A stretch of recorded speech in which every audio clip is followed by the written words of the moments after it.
Hey everyone, this is Sunita Diwan and you are watching Kingdom of Learning. तो आज की ये वीडियो बहुत ही स्पेशल है उन सब स्टूडेंट्स के लिए जो क्लास 12 की प्रिपरेशन कर रहे हैं या फिर जो ड्रॉप ईयर के स्टूडेंट हैं जिन्होंने दिल्ली यूनिवर्सिटी में एडमिशन लेने की कोशिश की थी last year but due to some reason they couldn't get it. तो अगर अब आप कंफ्यूज हो रहे हैं कि CU सेट की प्रिपरेशन अभी से हमें स्टार्ट करनी चाहिए या नहीं करनी चाहिए या फिर हमें सिर्फ 12th क्लास पर ही फोकस करना चाहिए, तो उसके लिए मेरी इससे पहले वाली वीडियो, आप ये वाली वीडियो पक्का चेक करें क्योंकि इसमें मैंने आपको डिटेल में समझाया है कि अब आपकी राइट अप्रोच क्या होनी चाहिए। मीन्स आपको क्या 12th क्लास की स्टडीज़ पर ही सिर्फ फोकस करना चाहिए या फिर आपको CU सेट की प्रिपरेशन भी स्टार्ट करनी चाहिए। तो यहाँ पर मैं आपको ब्रीफली बता देती हूँ कि एक्चुअली में अब बहुत कम टाइम रह चुका है क्योंकि I have watched an interview of the vice chancellor of Delhi university जिसमें उन्होंने बताया है कि वो मार्च के मंथ में CU सेट की डेट्स और सारा पैटर्न सब कुछ रिलीज़ कर देंगे। तो अब हम क्या करेंगे कि मार्च में आपके 12th के भी एग्ज़ाम्स हो जाएंगे और उसके बाद उन्होंने बोला है कि वो 1 मंथ का टाइम देंगे प्रेपरेशन के लिए। तो 1 मंथ की preparation is not enough when there is something like competition, क्योंकि आपको पता है दिल्ली यूनिवर्सिटी हो या फिर कोई और सेंट्रल यूनिवर्सिटी हो, एडमिशन प्रोसेस कितना ज़्यादा कॉम्प्लिकेटेड होता है। तो उसके लिए आपको अभी से मेहनत करनी स्टार्ट करनी पड़ेगी। तो जैसा कि मैंने पिछली वीडियो में बताया है कि आप अभी से एक एक घंटा डेली CU सेट की प्रिपरेशन पर लगा दें। ये भी सच है कि अभी तक हमें कोई पैटर्न, कोई सिलेबस नहीं मिला है, बट अगर हम बात करें इंग्लिश की, यहाँ पर हम इंग्लिश की तैयारी करने वाले हैं और GK की तैयारी इसी चैनल पर आपको करवाई जाएगी। So first of all I would recommend कि अगर आप पहली बार किंगडम ऑफ लर्निंग को देख रहे हैं तो प्लीज़ सब्सक्राइब टू इट, क्योंकि यहाँ पर आपकी CU सेट की जर्नी में हम पूरा आपका साथ देने वाले हैं। सिर्फ हम यहाँ पर आपको तैयारी करवाएंगे, पूरी प्रेपरेशन करवाएंगे CU सेट की इंग्लिश और GK और करंट अफेयर्स की, बल्कि हम एंड तक आपको पूरी गाइडेंस भी देंगे, वो भी बिल्कुल फ्री। यहाँ पर कोई पेड कोर्स नहीं है, हम आपसे कोई पैसे नहीं मांग रहे हैं, सिर्फ आपको YouTube चैनल को सब्सक्राइब करना है और वीडियोस को शेयर करना है। और उसके साथ साथ आपने हमारे इंस्टाग्राम पेज को भी फॉलो करना है क्योंकि वहाँ पर भी इससे रिलेटेड कंटेंट शेयर होगा और वहीं पर आपको जो भी वीडियोज़ आएंगी, जो भी कंटेंट होगा, उनके PDF भी फ्री में अवेलेबल होंगे, तो आप उनको भी अवेल कर सकते हैं और उनका फ़ायदा उठा सकते हैं। इस पहली वीडियो में हम प्रेपरेशन का जो पहला स्टेप है उसमें हम क्या करने वाले हैं, उसमें हम लेने वाले हैं वोकैबुलरी का mini dose. Yes, you got it right. अब आप सोच रहे होंगे कि वोकैबुलरी का मिनी डोज क्यों? क्योंकि अगर आप इंग्लिश की बात करें, आप इंग्लिश किसी भी कॉम्पिटिशन, किसी भी कम्पिटिटिव एग्जाम का पेपर उठाकर देख लें, इंग्लिश में मेनली 3 ही चीज़ें पूछी जाती हैं। एक होती है रीडिंग कॉम्प्रिहेंशन, एक होती है आपकी वोकैबुलरी और एक होते हैं आपके कॉमन एरर्स। और हम इस चैनल पर यहाँ पर इन तीनों चीज़ों की ही प्रिपरेशन करने वाले हैं। तो आज से हम इस सीरीज़ को स्टार्ट कर रहे हैं और इस सीरीज़ की पहली वीडियो में हम करने वाले हैं सिर्फ 7 न्यू वर्ड्स। सिर्फ 7 न्यू वर्ड्स कहने की बात है, एक्चुअली उन 7 न्यू वर्ड्स के साथ साथ 4 ऑप्शंस होंगे, तो उनके मीनिंग्स भी आपको समझाए जाएंगे, उनके कुछ एंटोनिम्स क्या होते हैं, उनके सिनोनिम्स क्या होते हैं। तो इस तरह से हम ले दे के 30 वर्ड्स सीख जाएंगे इस छोटी सी वीडियो में। तो I think it won't be bad. और इसमें हम कैसे सीखेंगे वोकैबुलरी, उसमें मैं आपको कुछ ट्रिक्स बताऊंगी, कुछ टिप्स दूंगी कि आप वोकैबुलरी को किस तरह से याद कर सकते हैं, किस तरह से उसको मेमोराइज कर सकते हैं, उसको याद यूज़ कर सकते हैं अपने एग्जाम्स के।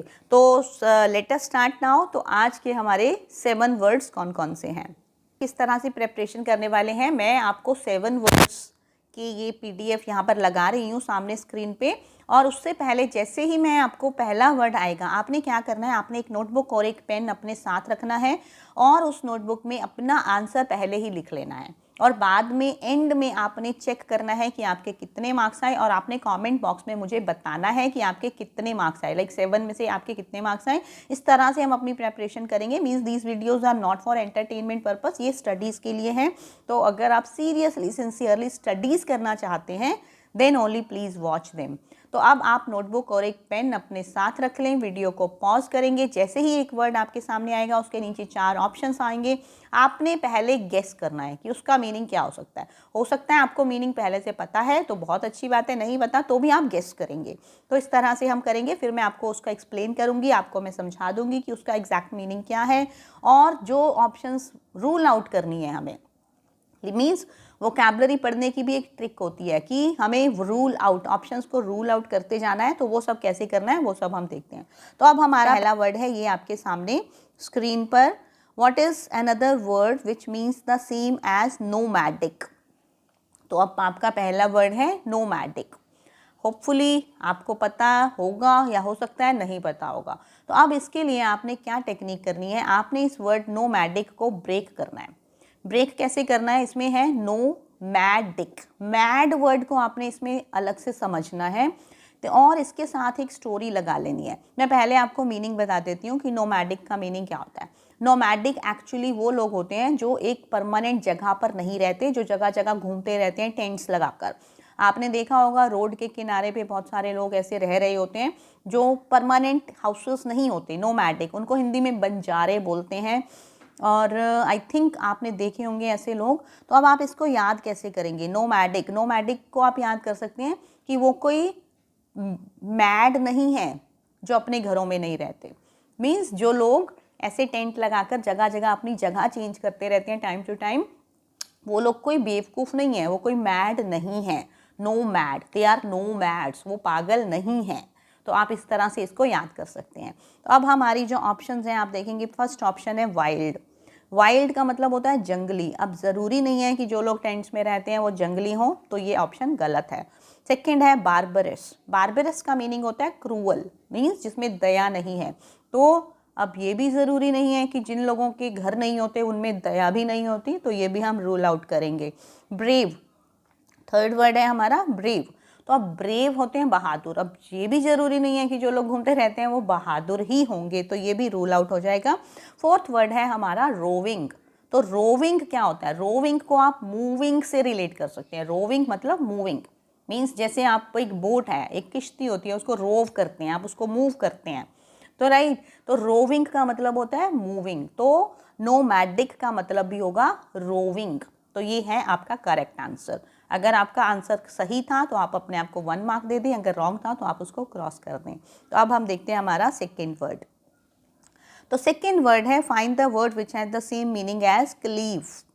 अब क्लीव वर्ड क्या होता है, पहले आप इसका मीनिंग समझ लें कि क्लीव का मीनिंग होता है, आप इसको भी 2 पार्ट्स में डिवाइड कर लें, C leave, cut leave. Cleave means काट कर अलग कर देना, कट लीव काट कर छोड़ देना, कट लीव, कट लीव। आप इसको इस तरह से याद कर सकते हैं, क्लीव को कट लीव की तरह से याद कर सकते हैं। तो कट लीव के आप ऑप्शंस क्या दिए हैं, बिग नहीं होगा, कट बी ऑप्शन है, ऑब्वियसली यही करेक्ट है, और सी लिटिल है, और डी ग्रीन है। ये तीनों ही ऑप्शंस रॉन्ग हैं, तो इसका सही आंसर होगा कट। तो क्लीव का मीनिंग होता है कट, कट लीव मतलब किसी चीज़ को लीव कर देना, काट कर लीव कर देना, तो वो होता है क्लीव। तो ये है हमारा सेकंड वर्ड। अब हम देखते हैं हमारा थर्ड वर्ड कौन सा है। हाँ, थर्ड वर्ड है हमारा fill in the blank with the appropriate word. The decision will dash the entire nation. तो ये एक बहुत ही कॉमन है, आई थिंक बहुत ईजी है, हो सकता है इसमें आपका आंसर, आप पहले अपना आंसर लिख लें इसमें। The decision will impact the entire nation, will impress the entire nation, implant the entire nation, या इम्प्लीमेंट द एंटायर नेशन। तो आई थिंक इसका आंसर आपको समझ आ ही रहा होगा। The decision will impact the entire nation. Impact का मतलब होता है असर डालना, इम्प्रेस का मीनिंग होता है किसी चीज़ को इम्प्रेस करना, लाइक प्रभावित करना, और इम्प्लांट का मतलब होता है कोई चीज़ जोड़ना किसी के साथ, इम्प्लीमेंट का मतलब होता है लागू करना किसी चीज़ को। तो इस तरह से आपने 4 नए वर्ड्स का मीनिंग सीख लिया। तो इसका करेक्ट आंसर होगा the decision will impact the entire nation. तो अगर आपका ये आंसर भी करेक्ट है तो आप अपने आप को 1 मार्क दे सकते हैं, और अगर रॉन्ग है तो आप क्रॉस लगा सकते हैं। एंड में आपने बताना है कि आपके कितने मार्क्स आए। अब है हमारा फोर्थ वर्ड। फोर्थ वर्ड है what is the another word for precarious. Precarious, this word may be new for you. तो प्रीकेरियस का मीनिंग क्या होता है, पहले मैं मीनिंग बता देती हूँ, फिर हम ऑप्शंस को देखेंगे। प्रीकेरियस का मीनिंग होता है वो चीज़ जो सर्टेन नहीं है, जो चीज़ सिक्योर नहीं है, मतलब कुछ गड़बड़ है उसमें, वो चीज़ जो परमानेंटली एक जगह पर नहीं रहती, जो हमें क्लियरली समझ में नहीं आती, उस चीज़ को हम प्रीकेरियस बोलते हैं। ठीक है, तो अब हम इसमें ऑप्शंस देख लेते हैं। प्रीकेरियस के ऑप्शंस क्या क्या दिए हुए हैं। पहला ऑप्शन दिया हुआ है सिक्योर, तो सिक्योर मैंने आपको बताया, प्रिकेरियस मीन्स जो चीज़ सिक्योर नहीं होती, तो सिक्योर तो बिल्कुल ही रॉन्ग होगा, उसका ऑपोजिट हो जाएगा, एंटोनिम हो जाएगा, तो ये इसको हम रूल आउट कर देंगे। एग्जैल्टेड, एग्जैल्टेड का मीनिंग होता है एक्साइटेड, बहुत खुश, तो प्रिकेरियस एग्जैल्टेड भी नहीं होगा, रॉन्ग हो गया। Uncertain, yes, uncertain is the right answer for precarious, तो प्रिकेरियस का करेक्ट आंसर होगा अनसर्टेन। और इसी तरह फोर्थ ऑप्शन इन्होंने दिया है इम्पॉर्टेंट, तो वो भी गलत है, तो अब आपका करेक्ट आंसर है सी अनसर्टेन। तो आप इसको करेक्ट करके अपने आप को 1 मार्क दे सकते हैं अगर आपका आंसर करेक्ट था तो। इस तरह से अगर आप रेगुलरली थोड़ी थोड़ी पढ़ाई करना स्टार्ट कर देंगे तो आपकी बहुत अच्छी वोकैबुलरी बिल्ड हो जाएगी। यहाँ पर मैं आपको बता देती हूँ कि हम ऐसे चलेंगे कि एक वीडियो हमारी इंग्लिश से रिलेटेड आएगी और एक हमारी जीके या करंट अफेयर से रिलेटेड आएगी, तो आपकी दोनों चीज़ें प्रिपेयर होती जाएंगी। तो please subscribe to the channel, और अगर आपके कोई क्लास के ग्रुप्स हैं, स्कूल के किसी भी तरह के कोई फ्रेंड्स हैं आपके, आप उनके साथ ही वीडियोज़ को भी शेयर कर दें, क्योंकि जितना आप शेयर करेंगे उतनी ही ज़्यादा हेल्प होगी दूसरों की भी और हमारे चैनल की भी। And yes, please don't forget to like the video. So now our next word, fifth word is, what is the synonym of the word parochial. अब ये वर्ड है हमारा पैरोकियल, पैरोकियल, कियल, क है इसमें, च नहीं है, ये पैरोशियल या पैरोचियल नहीं है, ये पैरोकियल है। तो प्रोनाउंसिएशन अगर आप अपनी इंप्रूव करना चाहते हैं तो उसके लिए आप हमारे चैनल की फोनिक्स वाली प्लेलिस्ट को चेक कर लें, उससे भी आपकी काफ़ी हेल्प हो जाएगी। तो ये है पैरोकियल। अब पैरोकियल चीज़ क्या होती है? पैरोकियल का मीनिंग होता है वो चीज़ जो लोकल लेवल पे होती है। Means actually parochial word church से रिलेटेड है। तो चर्च, वो चर्च जो सिर्फ अपने ही एरिया में ही काम करती है, मीन्स अपने लोकल जो उनके जो रूल्स होते हैं, अपने चर्च के जो रूल्स होते हैं सिर्फ उन्हीं को ही फॉलो करते हैं, वो ज़्यादा वाइड नहीं होते, उनका प्रोस्पेक्टिव, उनका सोचने का तरीका ज़्यादा वास्ट नहीं होता, तो उसे हम बोलते हैं पैरोकियल। ठीक है, तो अब हम ऑप्शंस देखते हैं। इसका पहला ऑप्शन दिया हुआ एब्स्ट्रैक्ट। एब्स्ट्रैक्ट का मीनिंग होता है जो चीज़ क्लियर नहीं है।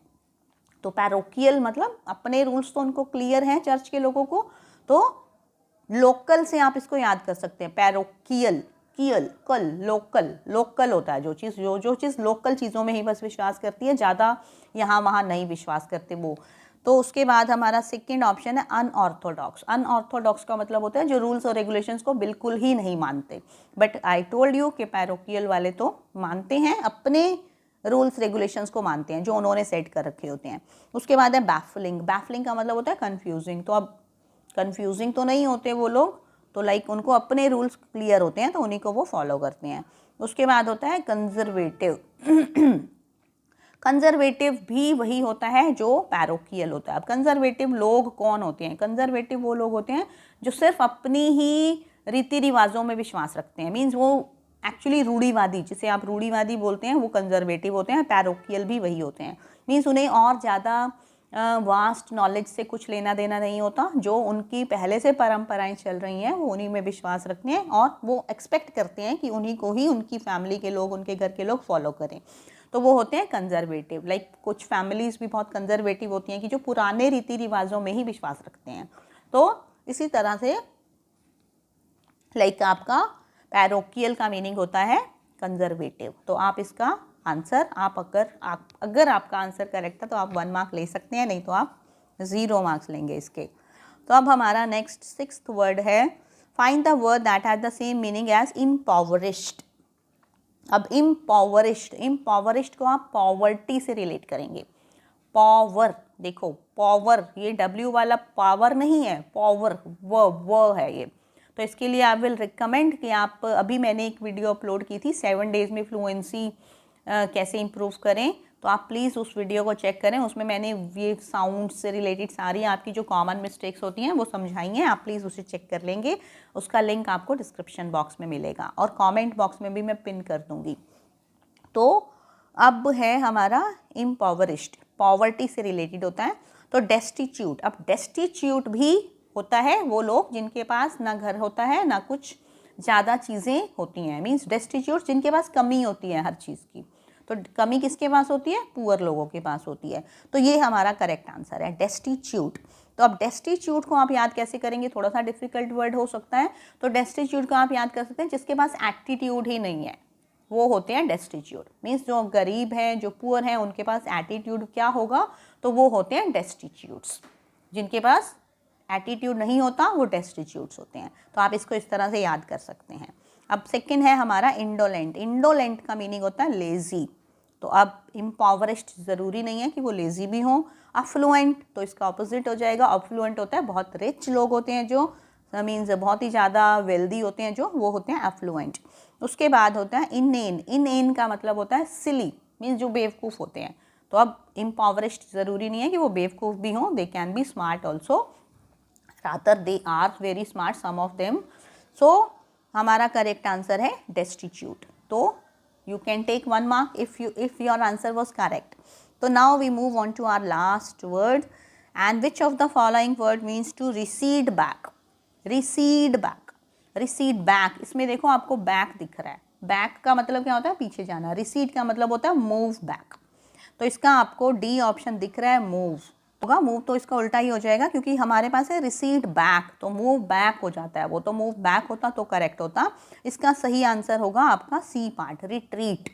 रिट्रीट, रिट्रीट का भी मीनिंग यही होता है। और ये चीज़ अभी बहुत ज़्यादा इंपॉर्टेंट है आपके लिए, क्योंकि अभी जो 26 जनवरी की परेड होती है उसके next day beating retreat ceremony होती है।